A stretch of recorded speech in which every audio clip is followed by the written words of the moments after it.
Alléluia. Amen. Alléluia. La Bible dit il y a un temps pour toutes choses. Il y a un temps pour louer, un temps pour adorer et un temps pour écouter la parole du Seigneur. Bien-aimés dans le Seigneur, avant d'écouter la parole, dans la salle, nous avons l'autorité provinciale, le gouverneur de la province du Haut-Katanga, son Excellence Jacques Kiaboula Katoué, à qui nous invitons de se tenir debout pour que l'Église et les maçonnaires puissent les saluer. Excellence. Alléluia. Acclamons Jésus. Acclamons Jésus. Jésus est Seigneur. Jésus est Roi. Amen. Alléluia. Excellence, une fois chez Agoïle. Ici, c'est l'Église et les maçonnaires du Seigneur. Nous vous aimons bien. Que Dieu vous bénisse et vous protège dans votre mandat, qui vous donne la force. Acclamons le Roi des Rois. Jésus est Seigneur.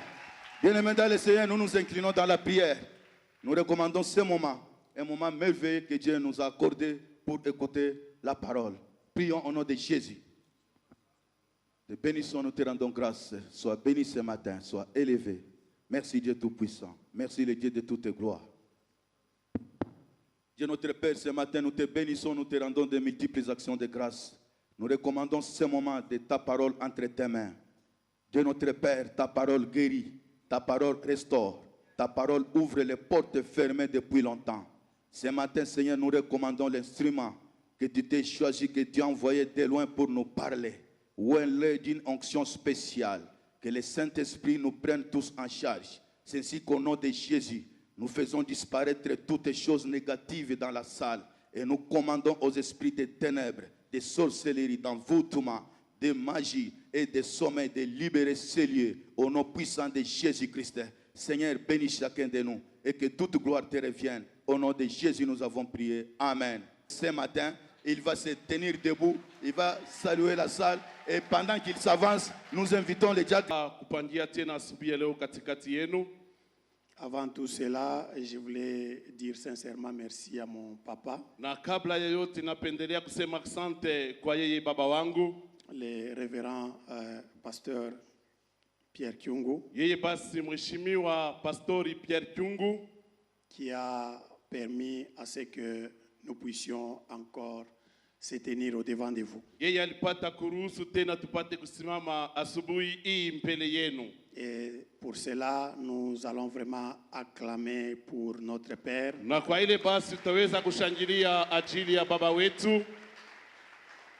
Et je voulais aussi dire merci au Collège des Anciens qui travaille avec lui,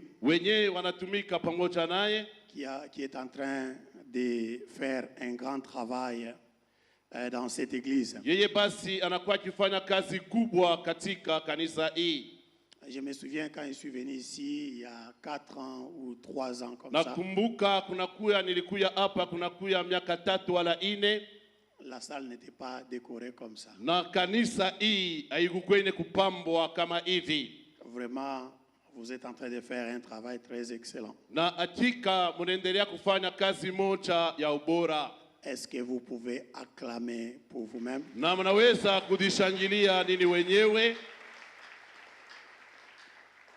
Et merci aussi pour le choral.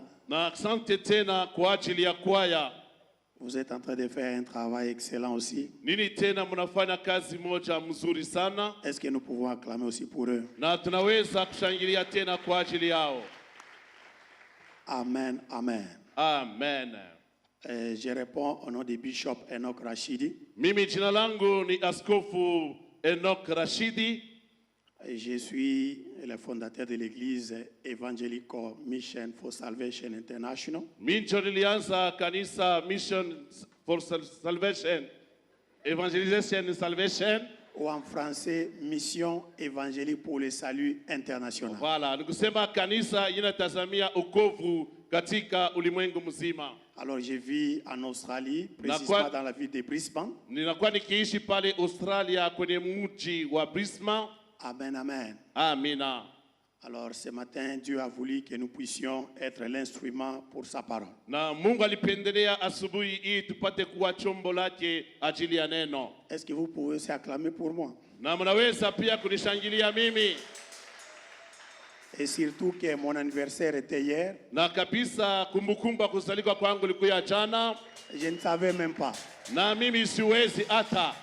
J'ai vu seulement quelques personnes m'appeler et me souhaiter bon anniversaire. Na nilipata tu watu mbalimbali kuniita na kunipendelea siku kuu ya kuzaliwa. Amen, amen. Amina. Je rends grâce pour cela. Na shukuru tena kwa ajili ya ile. Mon thème de ce matin est intitulé positionnement. Na kishina ya asubuhi ya leo yangu inapangia kupangiwa. Positionnement. Kujipangia. Amen, amen. Amina. Regarde à ton voisin. Na angalia mwenyeko pembeni yako. Pose-lui la question. Na umuulize swali. Comment est-ce que tu es positionné? Je, basi wewe unapangiwa. Nous allons lire dans Jean chapitre 5. Tutasoma katika kitabu ya Yohana sura ya 5. C'est un livre que nous connaissons tous. Na kitabu kenye tunajua sisi wote. Parfois nous avons prêché plusieurs fois sur ces versets. Na wakati mwingine tulihubiri mara mingi kwa hiyo usomi. Mais je pense que Dieu veut ajouter quelque chose à ce que nous connaissons sur ces versets. Najua kama Mungu anapenda kuongeza kitu moja asubuhi ya leo kwa inye tunajua. Jean chapitre 5 verset 1er jusqu'à 7 nous lisons. Yohana sura ya 5 mstari wake wa kwanza kufika wa 7 tunasoma. Si quelqu'un a une Bible de français, il peut nous lire parce que ma Bible ici c'est en anglais. Na kama mmoja kwa Kifaransa anaweza kusoma, yangu hii ni kwa Kiingereza. Jean chapitre 5 du 1er au 7e verset, nous lisons pour la gloire de Jésus. Amen. Après cela, il y eut une fête des Juifs et Jésus monta à Jérusalem. Or, à Jérusalem, près de la porte des brebis, il y a une piscine qui s'appelle en hébreu Bethesda et qui a 5 portiques. Sous ces portiques étaient couchés un grand nombre de malades, des aveugles, des boiteux, des paralytiques qui attendaient le mouvement de l'eau. Car un ange descendait de temps en temps dans la piscine et agitait l'eau. Et celui qui descendait le premier, après que l'eau avait été agitée, était guéri, quelle que fût sa maladie. Là se trouvait un homme malade depuis 38 ans. Jésus, l'ayant vu coucher, et sachant qu'il était malade depuis longtemps, lui dit, « Veux-tu être guéri ?» Le malade lui répondit, « Seigneur, je n'ai personne pour me jeter dans la piscine quand l'eau est agitée, et pendant que j'y vais, un autre descend avant moi. » Parole du Seigneur.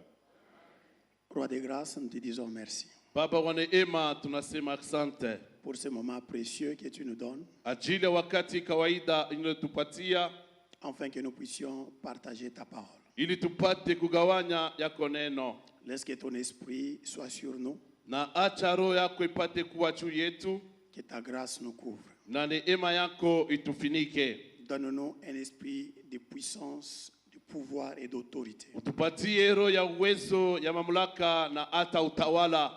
Afin que quand nous allons partager cette parole, na ili wakati tutagawanya neno hii, la vie de ton peuple soit édifiée. Na maisha ya taifa lako ipate kujengwa. La vie de ton peuple soit orientée. Na maisha ya taifa lako ipate kuongozwa. La vie de ton peuple soit guérie. Na maisha ya taifa lako ipate kuponeshwa. Tu as dit dans ta parole, wewe ulisema katika yako neno, tu leur as envoyé ta parole. Ukawatumia neno lako. Et ta parole les guérit. Na neno ikawaponya. Laisse que cette parole nous guérisse ce matin. Na acha neno hii tuponye tena asubuhi ya leo. Et cela sur tous les plans. Na hiyo pasi katika hatua zote. Au nom puissant de Jésus. Katika jina la uwezo la Yesu. Tu nous as donné le pouvoir. Ulitupatia mamlaka. Et tu as dit, na ulisema, ce que nous lierons sur la terre, yote tutafunga pa dunia, sera lié dans le ciel. Itafungwa tena mbinguni. Nous lions tout ce qui ne t'honore pas. Na tunafunga yote kuheshimu. Tout esprit qui va à l'encontre du nom de Jésus. Pepo yote nenda kinyume ya jina lake Yesu. Nous les chassons au nom de Jésus. Na tunayafukuza katika jina la Yesu. Nous laissons la liberté du Saint-Esprit. Na tunaacha uhuru wa Roho Mtakatifu. Parle-nous, Seigneur. Nasema nasi tena Bwana. Au nom de Jésus. Katika jina la Yesu. Nous venons ainsi de prier. Tunaomba hivi. Et nous disons Amen. Na tunasema Amina.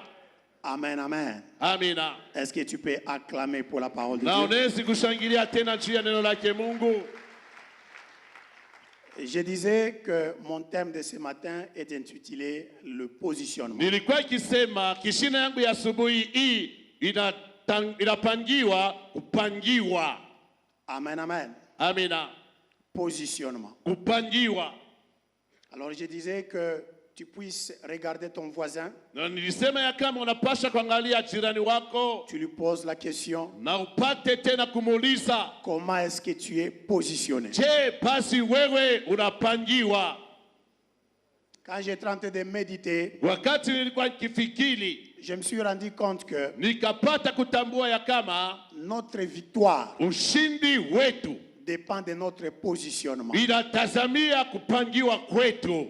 Amen, amen. Amina. Alléluia. Amina. Notre victoire Na ushindi wetu dépend de notre positionnement du départ. unaelekea kupangiwa kwetu. Beaucoup de gens Na bantu bamingi échouent banashindwa à cause de manque de positionnement. kwa ajili kwa kukosa kupangiwa. Il y a même d'autres qui sont mal positionnés. Na wengine tena wanapangiwa vibaya, Et à cause de cela, na kwa ajili ya ile fait qu'ils puissent échouer inafanya wapate kushindwa ou manquer leur victoire. wala kushindwa kupata ushindi wao. Le mot positionnement Hiyo tamko kupangiwa veut dire l'action de se positionner. maana yake tendo ya kujipanga. Amen, amen. Amina. Il y a les gens qui se positionnent par rapport à une course. Na kuko bantu banajipanga kufuatana na mbio moja. Il y a des gens qui se positionnent par rapport à une ligne où vous attendez quelque chose et on vous demande d'être sur le rang. Na wengine tena wanajipanga panongocha kitu moja, wanabambia mupate kuwa kwenye mstari fulani. Mais souvent quand nous parlons d'une course, Wakati tunasemea kabisa juu ya mbio, souvent on compte par 3. mara mingi wanahesabiaka kwa 3. Et le premier point, Na nukta ya kwanza c'est la position accroupie. ni hatua ya kuinama, Et le deuxième point, na hatua ya pili on te demande un peu de se lever un peu. wanakuambia unyoloke kidogo, Et le troisième, na ya tatu tu dois commencer la course. unapasha kwanza mbio. Mais souvent, Lakini kila mara quand tu es dans le positionnement, wakati cha kujipanga, s'il y a de l'eau na kama kuko maji ou s'il y a quelque chose glissant wala kwa kitu moja cha kuteremsha, et que tu glisses juste un peu, na ukipima tu kuteremka kidogo, en tout cas, tu auras un problème dans la course que tu es en train d'effectuer. pale basi utapata magumu katika mbio inyo na kwa kianza. Alléluia. Amina. Ça signifie quoi? Maana yake nini? Cela signifie Na ile maana yake que notre vie, maisha yetu c'est une course. inakuwa ni mbio, Alors notre positionnement na kujipanga kwetu détermine notre victoire. kunaonesha ushindi wetu. Tu peux échouer Unaweza kubishindwa parce que tu es mal positionné. sababu ulijipanga Ou tu vibaya, peux réussir wala unaweza kuweza parce que tu t'es bien positionné. sababu ulijipanga vizuri. Est-ce que nous sommes ensemble? Eti tuko pamoja, Si nous sommes ensemble, na kama tuko pamoja, acclame Jésus. shangilia Yesu.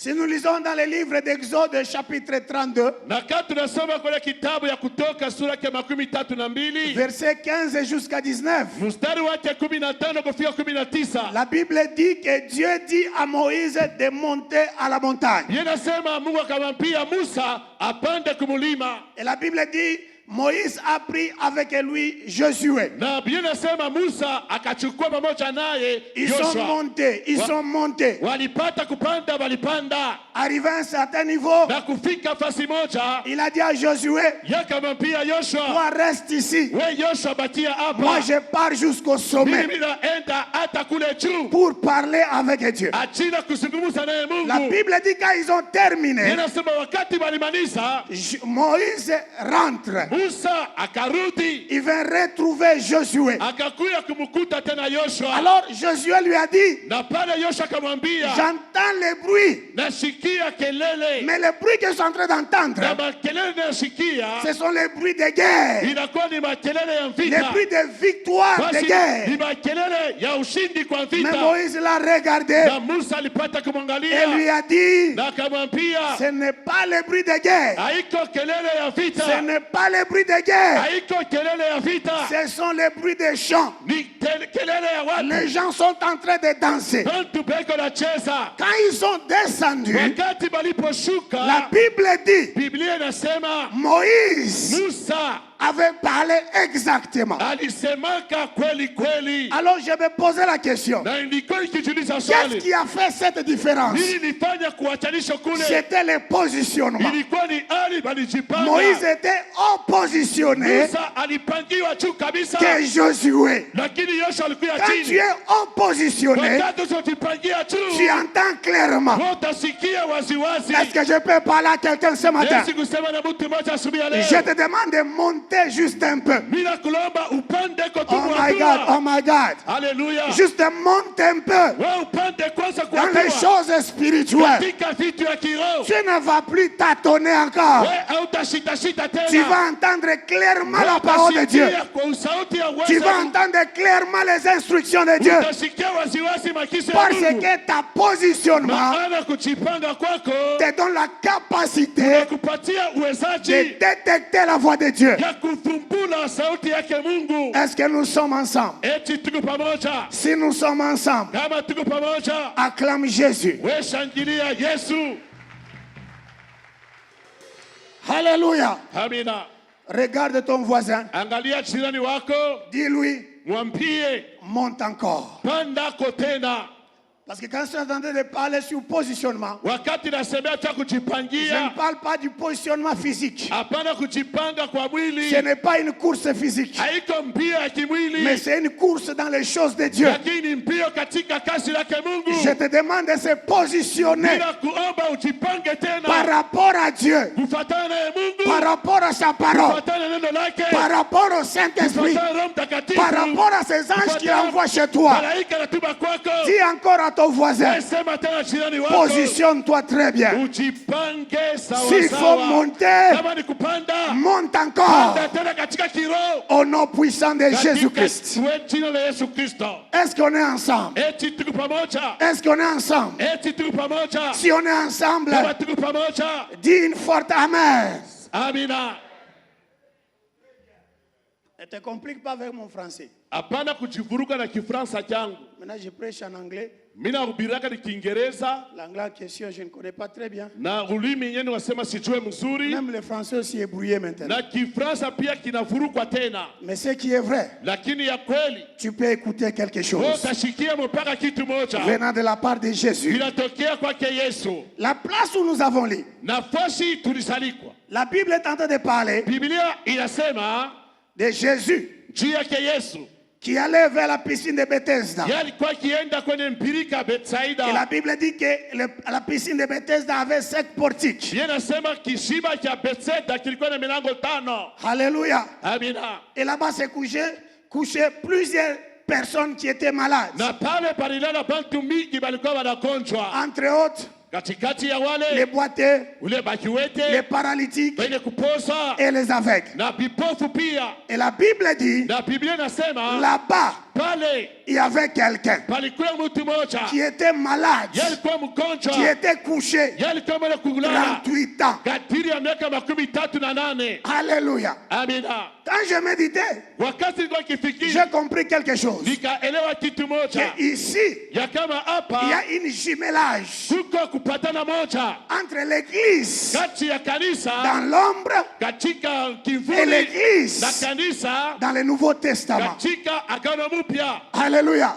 Amina. La Bible dans l'ombre, l'église dans l'ombre, Kanisa katika kimvuli, l'église dans l'ombre, kanisa katika kimvuli c'est une ni église kanisa qui est basée yenye napangiwa sur la loi, juu ya sheria, sur les principes. juu ya makanuni. Et la Bible dit, Na Biblia inasema les gens allaient là-bas dans des watu synagogues balienda pale pour pour prier, ajili ya kuomba, pour chercher Dieu, juu ya kutafuta Mungu, pour chercher la guérison, juu ya kutafuta la uponyaji, guérison physique, uponyaji wa mwili, la guérison spirituelle. uponyaji wa kiroho. Ils allaient là-bas. Walianza kwenda Mais le pale, problème, lakini mambo c'est que là-bas, ilikuya il y pale, avait la loi. palikuya sheria. Et c'est pourquoi la Bible dit, Ndio maana Biblia inasema sur cette piscine-là, juu ya ile kiziba il y ile avait un ange palikuwa malaika moja qui descendait alikuwa anaanza de kushuka temps en temps. kila mara. Quand il secoue l'eau, Wakati anatengesha maji, la première personne ule mtu wa kwanza qui va se jeter mwenye atajitupa doit être guéri. ye pale Il y ataponeshwa. avait une loi, Palikuwa sheria, mais quelqu'un avait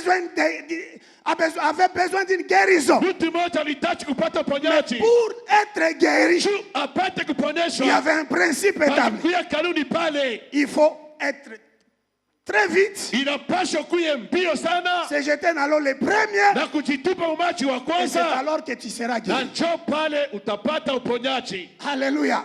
Amina, Alléluia. amina. Mais il y a aussi l'église Na kuko tena kanisa qui se retrouve toujours dans cette place-là, iko tena paka pa ile fashi tena où Jésus-Christ lui-même, pale Yesu Kristo mwenyewe il est le maître. ye njo mwalimu. Alléluia. Amina, Jésus-Christ est le maître. Yesu Kristo ndiye Tu mwalimu. n'as pas besoin Wewe hitaji de se jeter dans l'eau. ya kujitupa ndani ya Tu n'as maji. pas besoin Wewe hitaji de l'ange. ya malaika Tu n'as tena. pas besoin Wewe hitaji tena de courses. bio. Jésus était là. Yesu alikuya Et la pale. Bible dit, Biblia inasema cette piscine-là ile kishiba avait kile 5 portiques. kilikuwa na milango tano, Chiffre 5, tamko tano, l'image de la grâce. picha ya neema, L'image des 5 apôtres de Jésus. picha ya mitume tano wake Yesu, Le pasteur, wapastori, l'évangéliste, wainjilisti, le prophète, manabii, l'apôtre mtume et le docteur. na mwalimu pia. Alléluia. Amina. Et la Bible dit, Biblia inasema Jésus est entré Yesu par aliingia la porte des brebis. kwa mlango ya kondoo. Quand il y a des brebis, Wakati huo il kondoo doit y avoir un pasteur. wanapasha kuya Donc pastori. Jésus lui-même Yesu Kristo était mwenyewe le pasteur alikuwa pastori de la nouvelle ya église. kanisa mpya.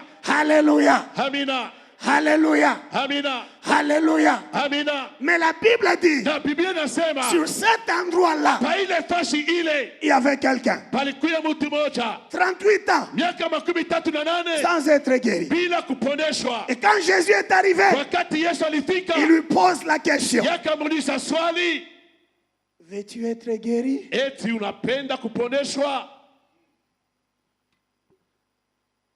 Et la personne a répondu, Na ule muntu akajibu, je n'ai pas quelqu'un mi sina na muntu pour me jeter dans l'eau. juu ya kunitupa katika maji. So, j'étais en train de méditer. Na nilikuwa nikifikiri, Une question m'est venue. basi ulizo moja linikuya, Pourquoi juu ya nini beaucoup de gens bantu mingi restent dans l'église banabakia mkanisa pendant longtemps, kadiri ya miaka mingi, mais ils ne voient pas de miracles? lakini abaone miujiza. Et le Saint-Esprit m'a répondu. Na Roho Mtakatifu alinifundisha Il m'a dit, c'est parce que parfois nous sommes mal positionnés dans l'église. ya kama ni sababu wakati ingine tunajipangaka mubaya ndani ya kanisa. Il y a d'autres personnes, Na kuko bantu bengine physiquement, kwa kimwili ils sont dans l'église chaque jour. beko mkanisa kila Mais siku, sous le plan spirituel, lakini kwa hali ya kiroho ils sont dehors. beko nje ya kanisa. Et quand l'ange vient, Na wakati malaika quand anakuja, Jésus parle, wakati Yesu anasema, quand Jésus le visite, wakati Yesu ils anawapegua, ne voient pas dans l'église. so abaone ndani ya Et kanisa, leur miracle na miujiza yapo passe au-dessus. inapita juu yapo. Regarde à ton voisin. Angalia uko pembeni yako, Pose-lui la question. umuulize swali, Comment est-ce que tu es positionné? weye usha kujipanga je mkanisa? Dis-lui encore ceci. Mwambie tena, Sois là. kuya hapa, Sois là. sois ici. Alors quand je tente de méditer, Na wakati nilikuwa nikifikiri, j'ai découvert ceci. nikafumbula kitu moja. La première des choses Kitu ya kwanza qui fait que kinafanya ya kama beaucoup de gens bantu mingi se retrouvent dans l'église, eko ndani ya kanisa, mais les miracles, lakini miujiza, leur victoire ushindi wabo passe outre. inapita C'est pembeni. la désobéissance à la parole de Dieu. Ni kutokutii kwa neno lake Mungu. Peut-être les gens vont me poser la question. Watu wanaweza kuniuliza, Mais tu as lu Jean chapitre 5. tulisoma Yohana sura yake ya 5. D'où vient le manque à l'obéissance? Sasa binatokea wapi kukosa kutii? Alléluia. Amina. Alléluia. Amina. Est-ce qu'on est ensemble? Tuko pamoja. Si nous sommes Kama ensemble, tuko pamoja, acclame Jésus. shangilia Yesu. La désobéissance à la parole de Dieu. Kutokutii kwa neno lake Mungu. La désobéissance à la parole de Dieu Kutokutii kwa neno la Mungu fait que beaucoup de gens, inafanya bantu ils mingi sont dans l'église eko ndani ya kanisa une année, mwaka moja, 2 ans, miaka mbili, 3 ans, miaka tatu, 4 ans, miaka ine, 5 ans, miaka tano, 38 ans. miaka makumi tatu na Dieu nane. vient régulièrement dans l'église, Mungu anakuya kila mara mkanisa, mais les gens ne sont pas visités. lakini bantu abapeguliwe. Alléluia. Amina. Vous savez, Mnajua la désobéissance à la parole de Dieu, kutokutii kwa neno lake Mungu c'est tout ce qui est dans nos cœurs ni vile vyote viko ndani ya roho yetu, qui fait que quand nous voyons les choses de Dieu, vinafanya kama tunaona bintu vya Mungu nous sentons une colère. tunashikia muroho makari kasirani kana kuingia. Tu peux être devant la télé, Unaweza kuya mbele ya television, tu vois seulement une émission unaona basi wanapitisha où un mambo pasteur moja, est en train de prêcher. ule pastori eko na Tu ubiri, dis, ah, les voleurs. bimba Enlève-moi mwishi, ça. tosha bila vitu.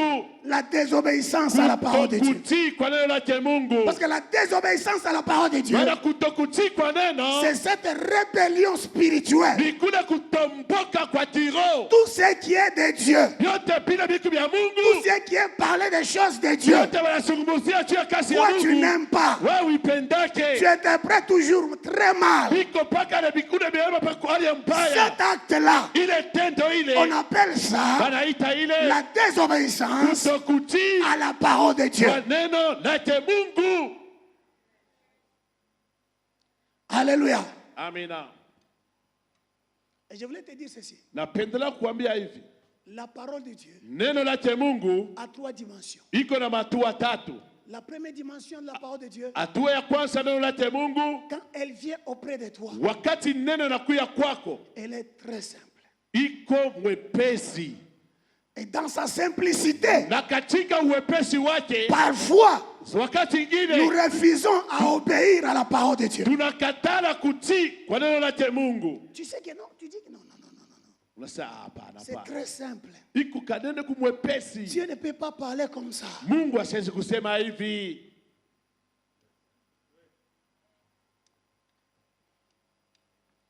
Très simple. Mwepesi. La parole de Dieu parfois elle vient très simple. Neno la Mungu wakati ingine tuku mwepesi sana, Et à cause de sa simplicité, na kwa ajili ya wepesi parfois wake nous refusons d'obéir. wakati ingine tunakatala kutii, Parce que c'est simple. maana inaonekana neno mwepesi. Tu dis, ah, Nasema est-ce que vraiment Dieu peut parler comme ça? eti tu Mungu anaweza kusema tu hivi. Est-ce que nous pouvons lire 2 Rois, Tunaweza kusoma Wafalme wa Pili, 2 Rois chapitre 5, Wafalme wa Pili sura yake ya 5 verset 8 jusqu'à 12. mstari wake wa 8 kufika 12. 2 Rois chapitre 5, Wafalme wa Pili sura yake ya 5 8 jusqu'à 12. 8 kufika 12. C'est une histoire qu'on connaît tous très bien. Ni hadisi moja tunajua wote mzuri. 2 Rois chapitre 5, de 8, nous lisons pour la gloire de Jésus. Lorsque Élisée, homme de Dieu, apprit que le roi d'Israël avait déchiré ses vêtements, il envoya dire au roi, « Pourquoi as-tu déchiré tes vêtements? Laisse-le venir à moi, et il saura qu'il y a un prophète en Israël. » Naaman vint avec ses chevaux et son char. Il s'arrêta à la porte de la maison d'Élisée. Élisée lui fit dire par un messager, « Va et lave-toi 7 fois dans le Jourdain. Ta chair redeviendra saine et tu seras pur. » Naaman fut irrité, il s'en alla en disant, « Voici, je me disais, il sortira vers moi, il se présentera lui-même, il invoquera le nom de l'Éternel son Dieu, il agitera sa main sur la place et guérira le lépreux. Le fleuve de Damas, d'Abana et le Parpar, ne valent-ils pas mieux que toutes les eaux d'Israël? Ne pourrais-je pas m'y laver et devenir pur? Et ils s'en retournaient et partaient avec fureur.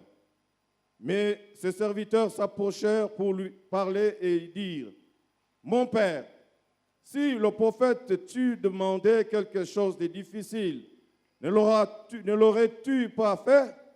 Combien plus dois-tu faire ce qu'il t'a dit? Lave-toi et tu seras pur. » Acclame la parole de Jésus.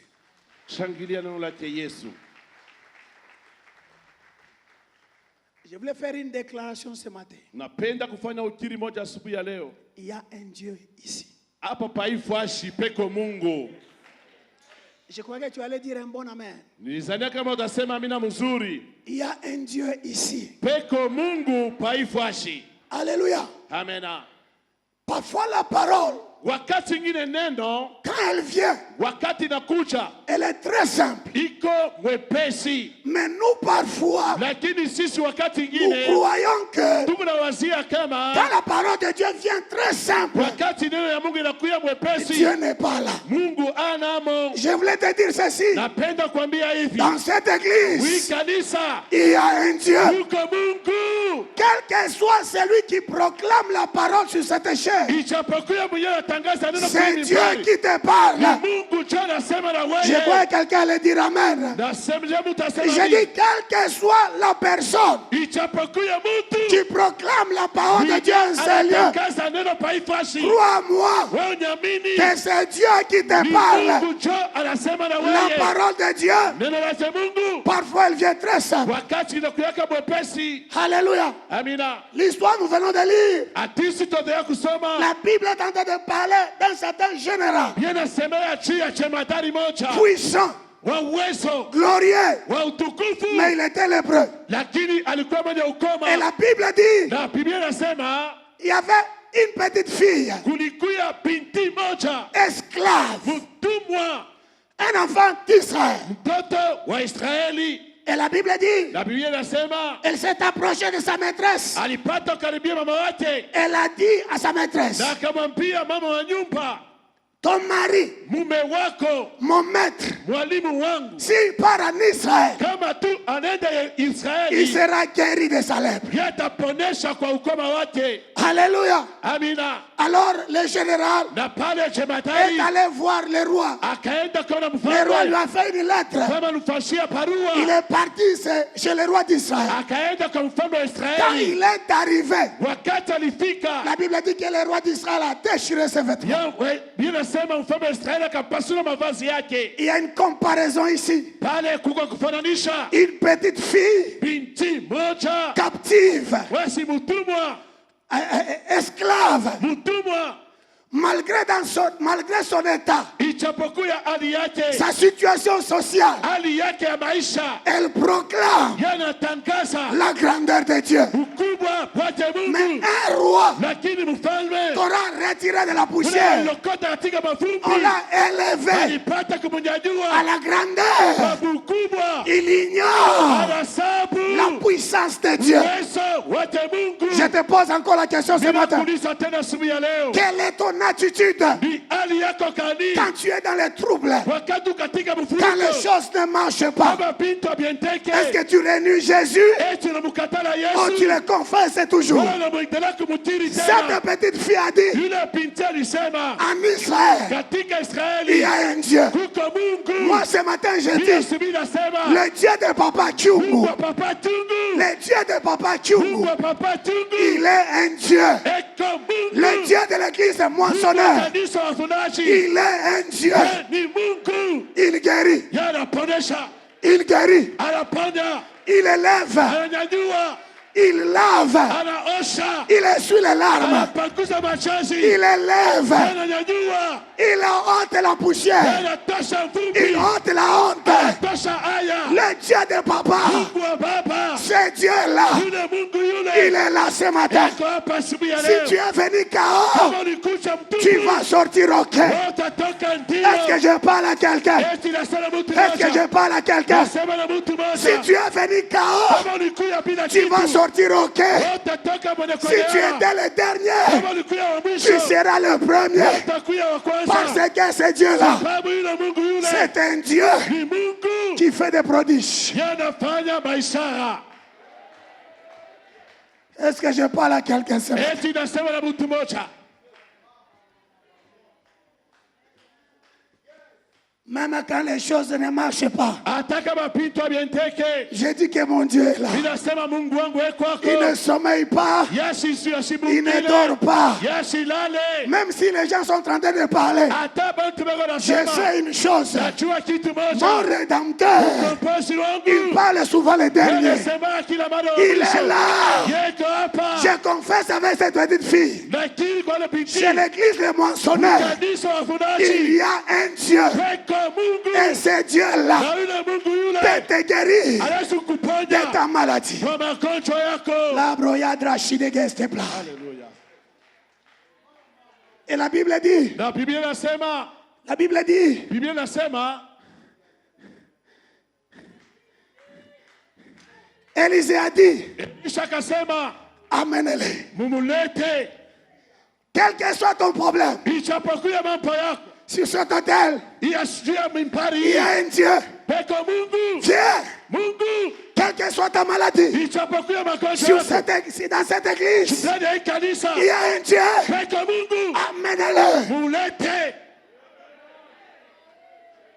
Le Dieu de mon père, Mungu wa baba yangu, Papa Chung, Papa Chungu, hey, amène-les. mulete. Élisée a dit, Elisha akasema, amenez cet homme-là. mulete ule mtu Il yule, saura que yatajua l'église est le kanisa mentionnaire. Il y wafundaji, a un Dieu. peko Mungu.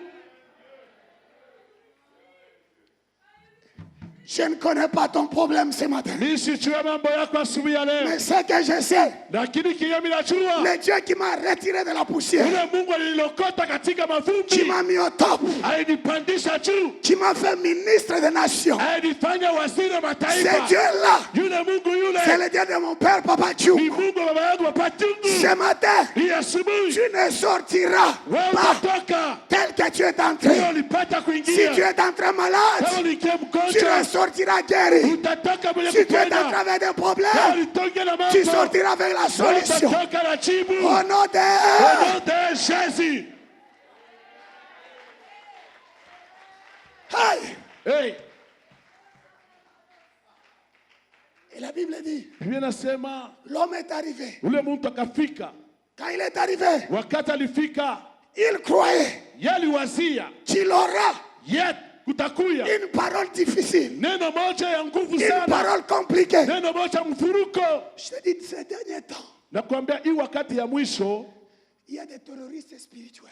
kuko ba Les terroristes spirituels. penye beko naongopeshana mukiro, Regarde la barbe. angalia ndefu mrefu, La barbe ici. ndefu anaiacha naota, Avec une soutane très blanche. anafana na mzabibu mweupe. Et maintenant, il parle avec une voix très rauque. Sasa iko nasema na sauti za kufunga, Je suis le prophète. minjo nabii, Je suis le prophète. minjo askofu. Et quand tu arrives comme ça, Wakati unafika vile, on te dit enlève les chaussures. wanakwambia tosha bilato, Enlève ça. tosha hivi, Fais ça. fanya hivi, Fais ça. fanya hivi. Mais la Bible dit, Lakini inasema le prophète lui a dit, nabii il alimwambia, n'est même pas sorti dehors. nabii ashikutoka Il lui a lancé nje, une parole simple. alimwambia tu neno mwepesi, Va.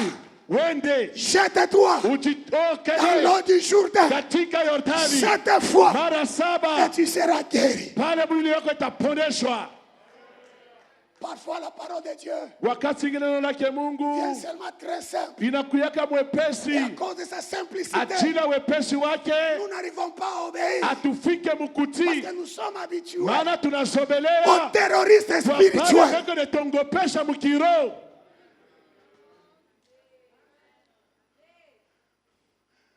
non, leo tutakuwa na maombi ya kuvula viatu. On te dit, Viatu vitavuliwa. aujourd'hui nous allons prier, nous tous nous serons pieds nus. Terrorisme spirituel. bekonongopeshana mukiro.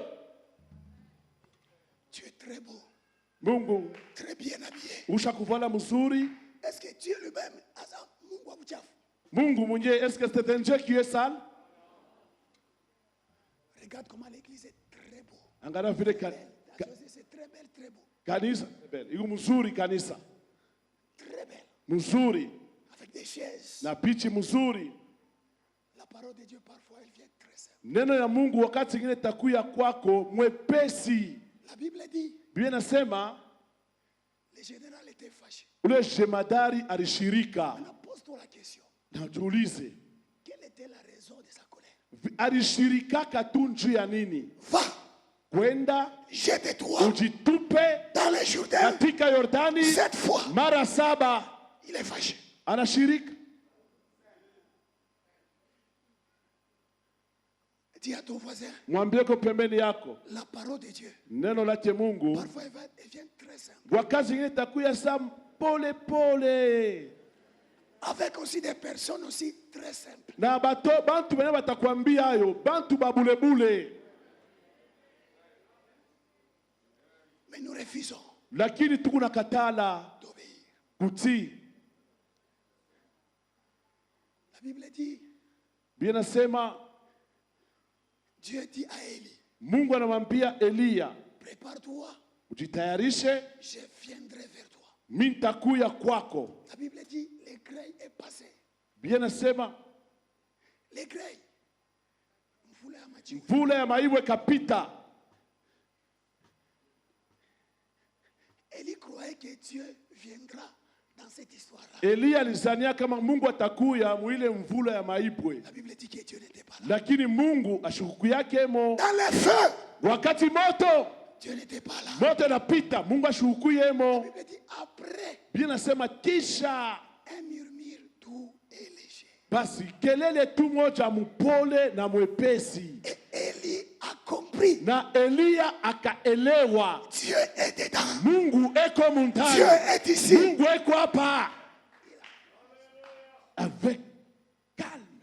Et Dieu a commencé à parler. Na Mungu akaanza kusema. Amen, amen. Amen. La deuxième des choses, Na kitu ya pili, la parole, neno parfois, wakati ingine elle vient inakuyaka d'une manière normale. kwa hali ya usawa.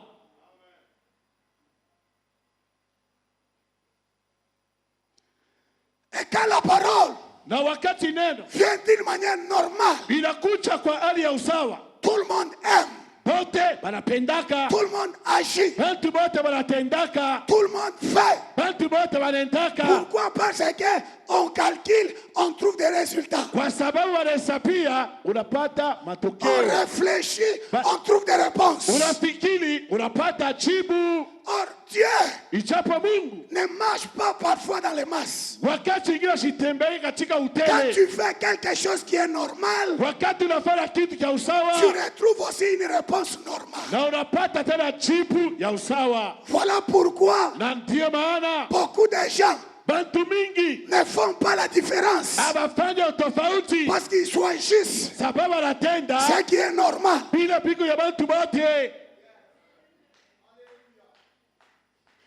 Pour un grand résultat, Juu ya matokeo mkubwa, tu dois agir en fonction de ces résultats-là. wewe unapasha kutenda kufatana na matokeo unangojea.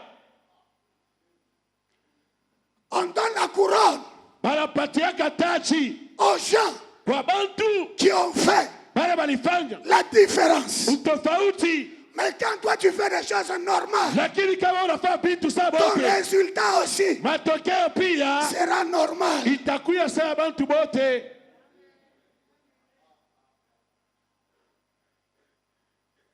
Et voilà pourquoi Na ndiyo maana beaucoup de gens, bantu mingi ils se camouflent banafichama dans les choses normales. katika pinti vya Quand usawa. les gens passent devant, Bantu wanapita eux kumbele aussi passent. na anapita Ils kumbele. ne veulent pas la distinction. We pale aufanye utofauti. Ma prière ce matin, Maombi yangu asubuhi ya leo, que tu sors wewe utoke dans le normal, katika zoezi ya bote, que tu entres pate kuingia dans les hauteurs. katika mahatua ya juu Au nom de Jésus, katika jina la Yesu. sors dans le normal, Toka katika mambo ya usawa, entre dans les hauteurs, ingia katika mahatua, entre dans les grandes choses. ingia katika vitu vikubwa. Et la troisième des choses, Na kitu ya tatu, Dieu, Mungu parfois on demande des choses wakati gani tulombaka bintu très difficiles, bile bintu bya nguvu sana, parfois même impossibles. bingine bile bintu tukumacha tunasema bitawezekana.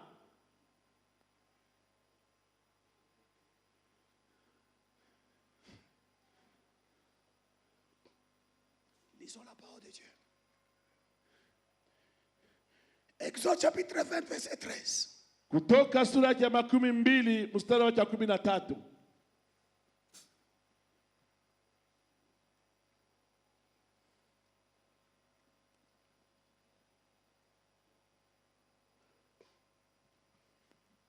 Exode chapitre 20, le verset 13, nous lisons. Tu ne tueras point. Tu ne commettras point d'adultère. Tu ne tueras point. Amen. Amen. Lis encore Genèse chapitre 22, papa. Lis encore Genèse chapitre 22, verset 1 jusqu'à 2. Mwanzo sura ya 12 mstari wake wa kwanza kufika wa pili.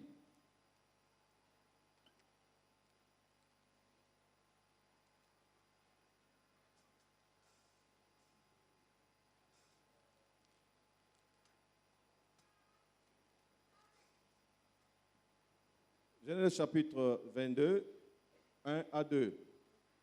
Après ces choses, Dieu mit Abraham à l'épreuve et lui dit, Abraham, et il répondit, me voici. Dieu dit, prends ton fils, ton unique, celui que tu aimes, Isaac, va-t'en au pays de Morija, et là offre-le en holocauste sur l'une des montagnes que je te dirai. Amen. Amen. Parfois, Wakati ingine Dieu Mungu nous demande alituombaka des choses difficiles, bintu bya nguvu, même compliquées. hata bya mfuruko. Alléluia. Amina. Je peux dire même impossible. Siwezi kusema pinya piwezekane.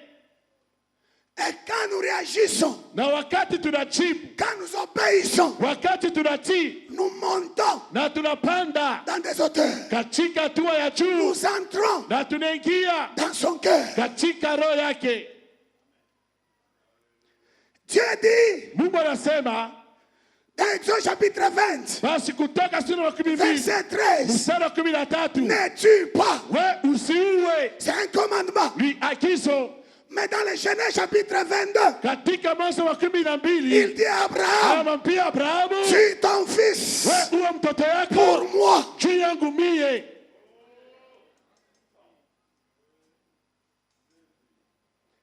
La parole de Dieu Neno ya Mungu a 3 dimensions. iko na matua tatu, Simple, ya mwepesi, normal, ya ubora, difficile. lakini ya nguvu tena. Et ces 3 dimensions Ile matua tatu fait que beaucoup de gens inafanya bantu bamingi ne puissent pas abapate obéir kutii à la parole de Dieu. kwa neno lake Mungu. Et parce qu'ils n'obéissent pas à la parole de Maana Dieu, batii kwa neno la Mungu il reste normal. banapatia sa bantu Le bote. miracle passe au-dessus. Miujiza inapita pembeni.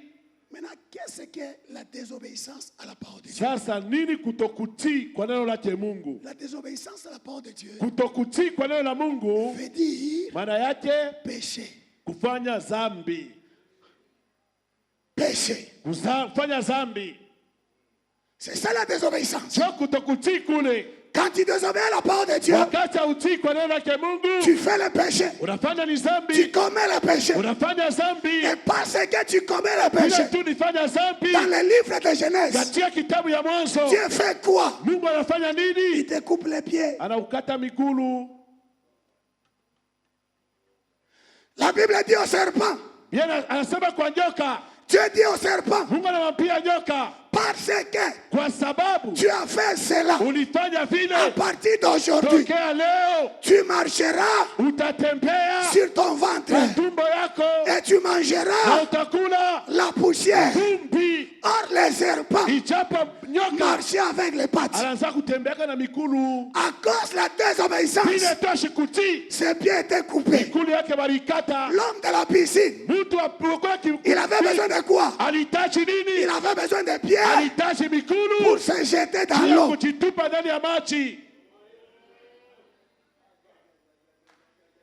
Il avait besoin de pieds Yeye alitaji pour se mikulu jeter dans l'eau. ya kujitupa On lui maji. dit, Mwambia c'est lui qui yeye va se jeter. atajitupa. Le premier dans Wa l'eau kwanza sera guéri. yataponesha. Or lui Ijapo n'avait yeye pas les pieds. asikuwake na Quelle mikulu. était la cause?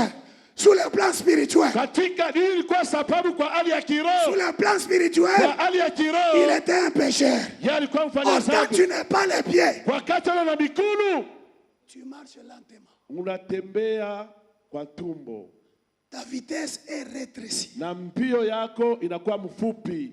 So, beaucoup de gens traînent dans l'église Watu ndani ya kanisa sans voir leur miracle. bila kuona miujiza, Parce que leur pied est coupé. sababu mikulu yao À inakachika. chaque fois quand Dieu vient, Kila mara Mungu anakuja, quand la parole de Dieu est prêchée, wakati neno parce inahubiriwa, que leur pied est coupé, vile mikulu ishakachika, ils essaient d'avancer. anapima kuendelea, La vitesse est minimum. lakini mbio iko kidogo, D'autres les dépassent. na watu wanampita, Ils entrent dans l'eau. wanaingia katika Et maji le miracle, na miujiza yabo et ils témoignent.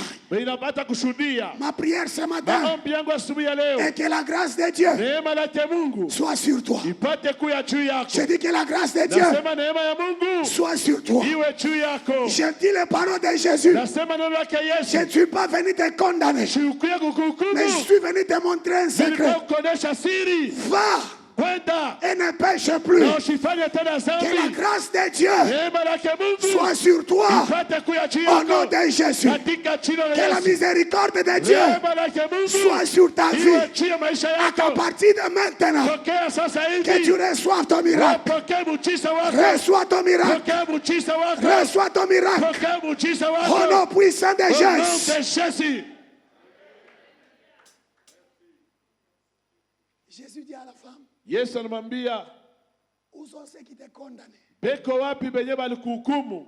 Personne n'était là. Hakuna mtu alikuya pale. Alors il a dit, Akamwambia, va, kwenda ne pêche plus. usifanye tena dhambi, Parce que moi aussi, sababu mimi pia je ne te condamne pas. sikuhukumu tena. Reçois la grâce de Dieu. Basi pokea neema ya Mungu. Cette grâce-là Hii neema ile qui a élevé notre Père, inyanyula baba yetu Papa Djungu, dans cette Papa ville, chungu ndani ya nchi, dans ce pays, ndani ya nchi, dans ce continent ndani d'Afrique ya Afrika et dans ce monde. na katika dunia Que hii. cette grâce-là Ile neema ile soit sur toi. pate kuya juu yako, Reçois-la. uyapokee Au nom de kwa Jésus. jina la Yesu.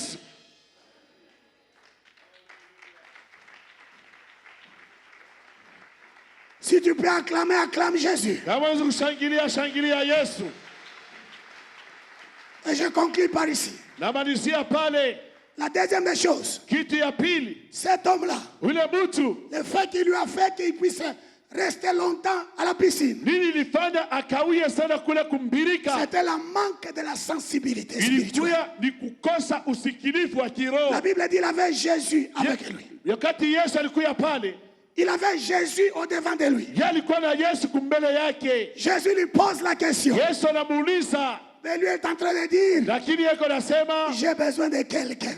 mishina na muntu, Or l'homme par excellence mtu kawaida était au devant de lui. alikuya mbele yake. Jésus de Nazareth. Yesu wa Nazareti, L'homme qui stoppe les sabbats. mtu anasimamishaka L'homme sabato, qui change l'ombre en réalité. mtu anabadilishaka kivuli kwa L'homme kweli, de l'église par excellence. mtu wa kanisa wa kweli, Jésus de Nazareth. Yesu wa Il Nazareti. était au devant de lui. Yeye alikuya pambele Mais par yake manque de sensibilité kwa spirituelle. kukosa usikilivu wa La kiroho. Bible dit, Biblia inasema, il a dit, akasema je n'ai pas quelqu'un. sina na muntu. Ce matin, Hii asubuhi je te présente quelqu'un. nakonesha mmoja, Jésus. Yesu, Jésus. Yesu, Jésus. Yesu. C'est Jésus-là. Yule Yesu yule. Je le témoigne. Namshuhudia. Parce que je le connais. Maana namjua. Dans cette ville ici, Tena hii mji hii. moi je marchais pieds nus. Niweza kutembea na miguu. Dans cette ville ici, Hii mji hii. je marchais avec un pantalon. Niweza kutembea na suruali Pendant moja. 2 ans. Katika miaka Mais mbili. c'est Jésus-là. Lakini na Yesu Il yule. m'a apparu un jour. Yonekania siku Il moja. m'a apparu un jour. Yonekania siku C'est moja. Jésus-là. Yule Yesu yule. C'est cet homme que je cherche. Yule mtu ni C'est celui que tu cherches aussi. mwenyewe tafuta Il est tena. là présent. Eko hapa Est-ce que subiri. je parle à quelqu'un? Nasema na mtu Est-ce que mmoja. je parle à quelqu'un? Nasema na mtu C'est mmoja. ce Jésus-là. Yule Yesu yule. Le Dieu de Papa Tchou. Mungu wa Baba Tuku. Le Dieu de tous ces anciens Mungu ici. wa bazee bote. Le Dieu qui a créé toutes les Mungu choses. aliumba kitu C'est ce chote. Dieu-là. Yule eko hapa. Il est présent. Eko hapa. Que veux-tu que Dieu fasse pour toi? Unapenda Mungu akufanyie nini? Que veux-tu que Dieu fasse pour toi? Unapenda Mungu akutendee nini? Qu'est-ce que tu veux qu'il fasse pour toi? Unapendelea kufanyie. Peut-être tu manquais la sensibilité Pengine spirituelle. ulikosa kusikiliza Mais moi je te dis, lakini mimi il est nakwambia là. yeko hapa. Une femme a seulement entendu. Une femme a seulement entendu. Mungu alisikia.